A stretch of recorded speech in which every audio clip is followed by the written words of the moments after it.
Some people can manage their own lives, pay their bills on time, solve problems at work, and make important decisions without even blinking. And yet, that very same person can completely fall apart when they have to wait 10 minutes, when someone disagrees with them during an ordinary conversation, or when someone, as calmly as possible, asks them to admit that they were wrong.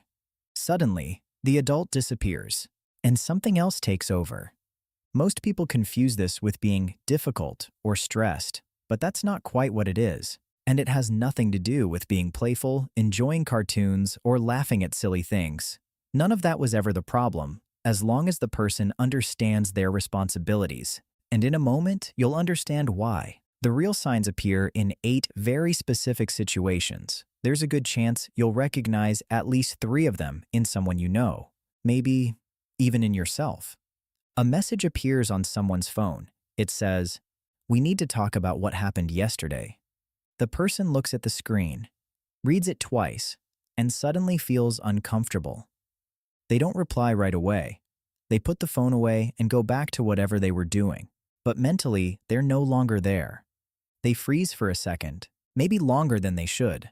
Let's call this person Marina, just so we have a face in mind.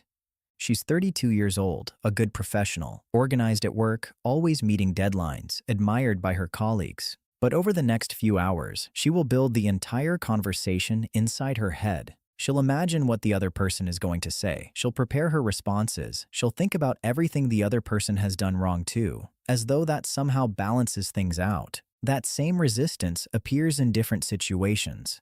At the bank, when the wait is short, but her irritation rises far too quickly. When someone cancels plans at the last minute, again, and after being confronted, responds, "You're overreacting." Or when it's time to return something they borrowed, they promise they will, but when the time comes, they come up with another excuse. They avoid it again, and one more time. Marina arrives late and blames the traffic. She forgets something and blames the person who failed to remind her.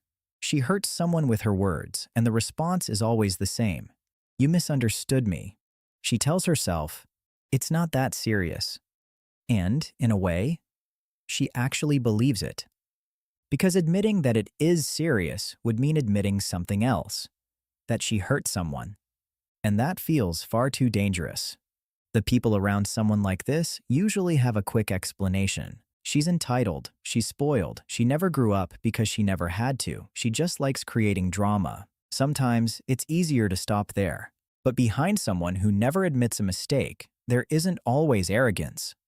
Sometimes there's a fear that admitting fault would mean they're not good enough. And behind someone who disappears in the middle of a problem, there may be a genuine feeling of not knowing what to do with their own shame.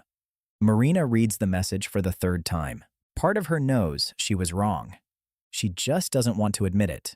None of this erases the impact her behavior has on the people around her, but it may explain why the pattern repeats so often, even when in every other area of life, she seems completely grown up. Maturity isn't something you either have completely or don't have at all. It's made up of specific skills, and someone can be excellent at some of them while being terrible at others.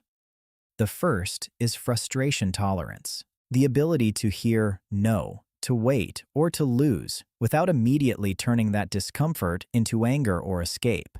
The second is emotional regulation. That doesn't mean never feeling angry or ashamed. It means creating a small space between what you feel and what you choose to do with that feeling. The third is taking responsibility. Not blaming yourself for everything, but being able to ask, what part of this was mine? The fourth is delaying gratification, accepting some discomfort now, in exchange for a better result later. Marina thinks, if I ignore this, maybe it'll disappear. And for a while, it works. Avoidance brings relief. The brain quickly learns that these escape routes work, and it begins repeating them almost automatically. The problem is, relief is not the same thing as a solution. There is no single maturity button in the brain. Controlling impulses, planning ahead, thinking before acting, all of this involves several systems working together, and these systems develop through age, repetition, and environment. When someone feels criticized or threatened, their emotional systems react quickly.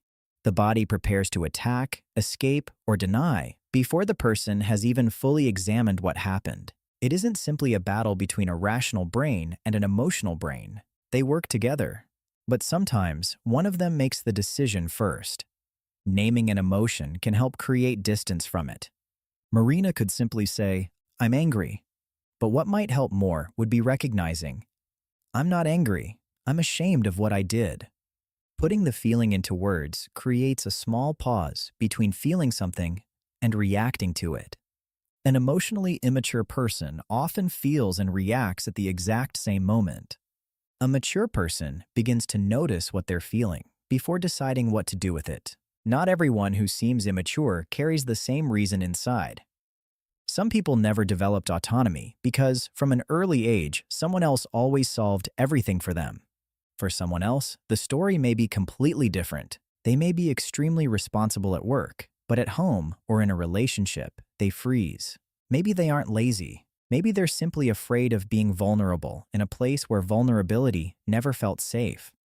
This shows us that maturity isn't one complete package. Someone can be fully grown in one area of life while remaining trapped in an older pattern somewhere else.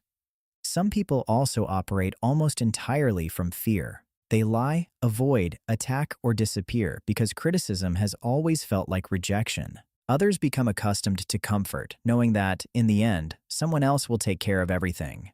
And then, there's a more difficult type to recognize. The person who repeatedly uses guilt, silence, or emotional outbursts as a tool every time they don't get what they want. It's important not to confuse this with genuine forgetfulness, anxiety, having too much on your mind, or real difficulty concentrating. That's a different story. What separates one from the other is the pattern that keeps repeating, and the willingness or unwillingness to try to improve. Does Marina know she behaves this way? Sometimes she does, and avoids looking at it directly. Other times, she genuinely believes the problem is always everyone else, that people are too sensitive, too demanding. She looks away because, well, the question touched a sensitive spot. And there comes a moment when this realization begins to happen on its own. Not because of one conversation, but because the same problem keeps returning. One friendship ends, then another. For the exact same reason, a relationship keeps circling through the same conflicts. People stop trusting, they stop confronting her, and eventually, they simply walk away. When the same problem keeps appearing with different people, it may be worth noticing who was present every single time. Marina looks at the message again. She wants to explain herself, but she simply can't. Not because she doesn't have the words, but because she still hasn't learned how to remain present inside her own discomfort without needing to escape from it. Maybe the issue was never that she was entitled or weak in character. Maybe she simply never received the right tools to deal with discomfort. There's an old idea that explains this well. Some things are within our control, and others are not. Maturity begins when a person stops wasting energy trying to control how other people react and starts looking at the only thing they can truly choose, their own response. And there's another idea, even older, that says a life without self-examination can hardly be lived fully. Maybe that's exactly what's missing in people who repeat the same patterns for years. Not cruelty, but the absence of the habit of stopping and asking, what part of this belongs to me? Your past may explain your reactions, but maturity begins when you stop using that past as permission to keep repeating them.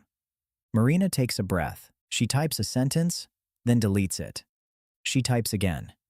"We can talk. I was wrong." She doesn't know exactly how the conversation will end, but for the first time in a very long time, she stays. Now, I want to hear from you in the comments, because your answer may say a lot about you. What do you think is the clearest sign of maturity? Admitting a mistake, controlling a reaction, accepting a consequence, or trying to repair the damage?